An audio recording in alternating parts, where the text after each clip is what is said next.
Hi guys, welcome back to the channel. FPL Consult here, and in today's video we have something rather different. It is the international break. I hope you guys are having a good break. Shut down from FPL if you need to. Don't watch this video if you don't want to. But I think at this point, I just want to do a bit of a chill and relaxed video. So it's gonna be a one take kind of thing. I won't be re-editing, etc. This would be just my raw thoughts on what I have on the screen right now. And what we have in today's video is a top 1% template. So what I've done is I've basically taken a look at the top 1% of all the teams in FPL at the moment, those obviously scoring really well, and I've aggregated all of them together and taken a look at their ownerships in the top 1% as well, and then made a team out of all these highly owned players within the top 1%. And thereafter, with this kind of team that is affordable, I played around with how many points this team would get, and this team would actually get 280 points in total, which is right now I think at least about 30 points more than what I have, and it would be ranked 1k in the world at the moment. So if you had started the season with this team, you would be ranked 1k at this point. So quite incredible. So I'll share this team with you. Obviously there will be a lot of players that you see on the screen who have scored very highly, but I do want to use this video to talk a little bit about each of these players individually, and also discuss whether I think they will stay in the template moving forward or will they leave the template, because fixtures are turning for some of these players, so I imagine there will be shifts and changes to the template. So hopefully you guys do enjoy this video. If you do, please do drop a like and please do subscribe as well. Now the team value for this team is 100.5 million, but really when you started the season, this would have been 100 million in total, and you would have accumulated this 0.5 million extra team value along the way as these players kind of rose in price. So this was affordable preseason, and if you started with this team, you would be ranked 1k. Keepers wise, it would be Raya and Turner. Now I'm sure a lot of us at the start of the season maybe tended towards, or at least myself, tended towards the 4.5 million keepers, but in the template or the top 1%, it is quite interesting to see that Raya is very highly owned at 57%. I'm sure a lot of these FPL managers within the kind of elite kind of ranges maybe felt that Raya was worth it for the amount of money they were paying him, and also when you consider the Arsenal clean sheets last season, it was really one of the more stellar defenses, 18 clean sheets, so it kind of made sense to go into the season with Raya as a bit of a defensive coverage. The way that it turned out this season, we all thought that he was going to be a keeper with a 6-point ceiling, but he has picked up quite a number of bonus points in the first few game weeks, as we saw. Game week 3 he did not keep a clean sheet, but that was because Arsenal were down to 10 men. Had they not gone down to 10 men, that could have been a clean sheet for them as well. So I think Raya moving forward for the top 1%, I think he would stay at this kind of an ownership. I don't see people kind of removing Raya for their game week 4 teams in terms of making keeper transfers.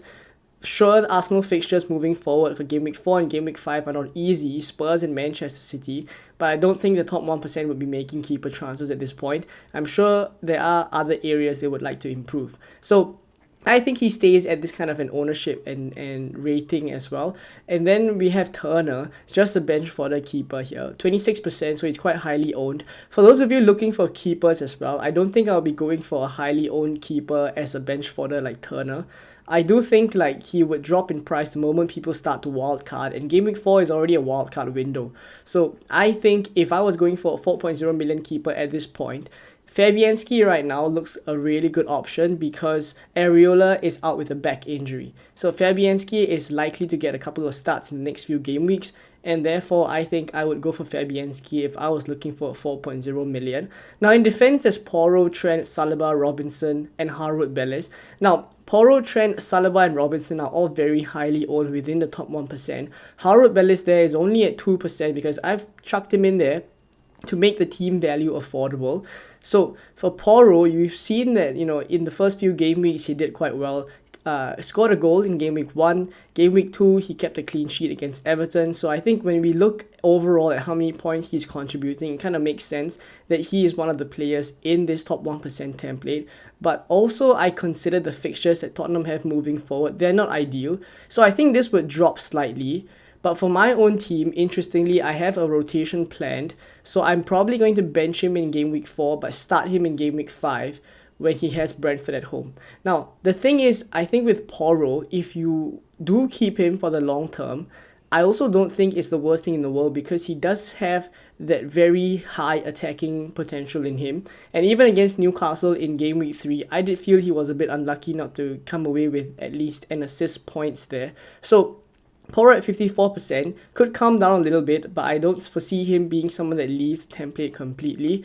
For Trent, 38%, he's one of the more highly owned Liverpool defenders. But I do also want to point out as well that Robertson at 6 million, I don't think is too much different in terms of attacking output based on what we saw in the first 3 game weeks. Like, I know when we do the eye test and kind of use our own observations, I do think like to the eye, Trent feels like the more attacking one. He also feels like the one more likely to get assists.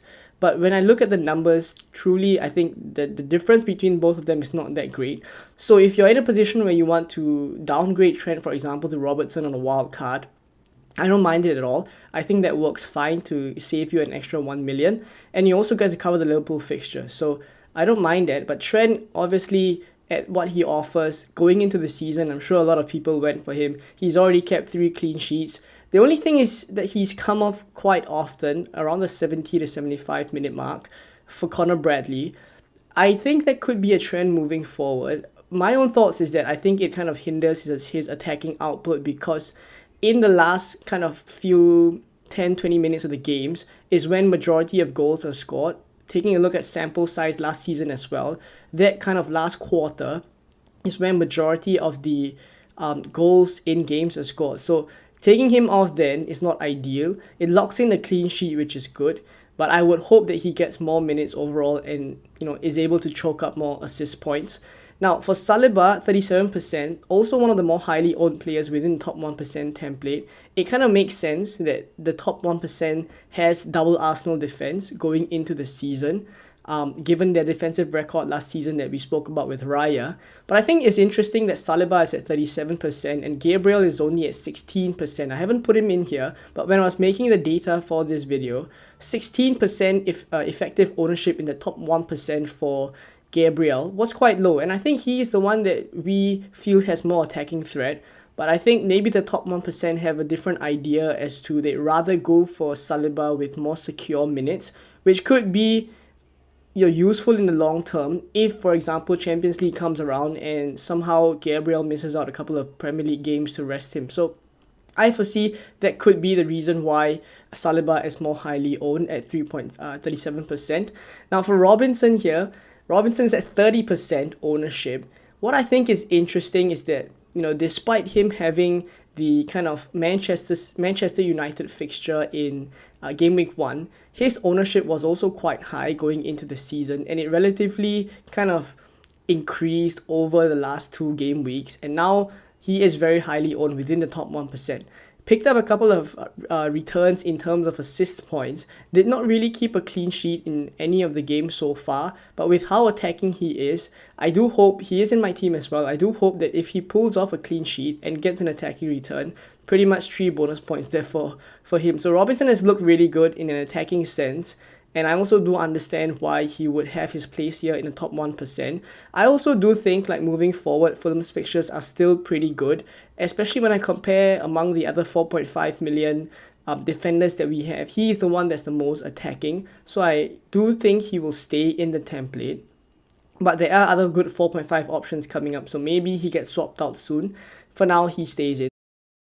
So in midfield, the top 1% template has Salah, Smith Rowe, Jota, Eze, and Harry Winks. Now, for Salah at 62% ownership, he is one of the highest owned players within the top 1% template. No prizes for guessing who is the highest, but we'll speak about him later on. But Salah again has been matching players like Haaland for returns at only 12.5. Like, he's cheaper than Haaland and also providing the same kind of returns. Will they continue to match each other moving forward? It remains to be seen.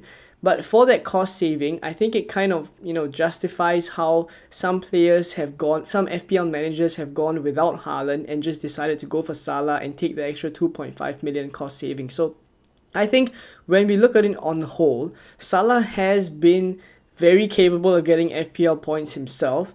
And I look at the fixtures moving forward, he is one of the players I think will continue to increase in ownership because the fixtures are really good. And he is a massive captaincy shout in game week 5 when Haaland has Arsenal. So his ownership here is 62%. I do foresee that increasing moving forward. Now for Smith Rowe, it was quite interesting to me that he was one of the more highly owned midfielders. At 57% within the top 1%, he is actually higher in terms of ownership than players like Saka and players like Palmer.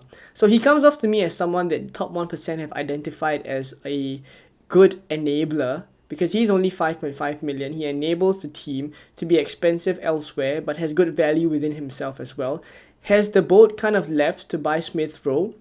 Potentially, but I think the fixtures moving forward are still there for him. It's only that his minutes wise has continued to be consistently, I would say, 60 to 65 minutes overall. Not ideal when we're looking at what we want to get from an attacker.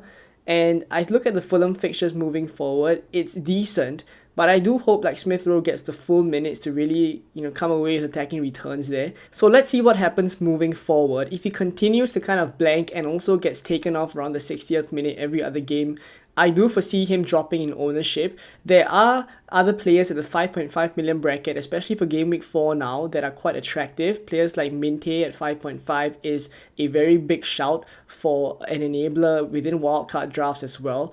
So I think he could drop in price. Sorry, he could drop in ownership if moving forward he continues to blank. For the time being, I see no real reason to get rid of him.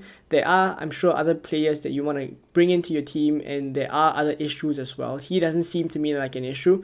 Now there's Jota, 31% ownership.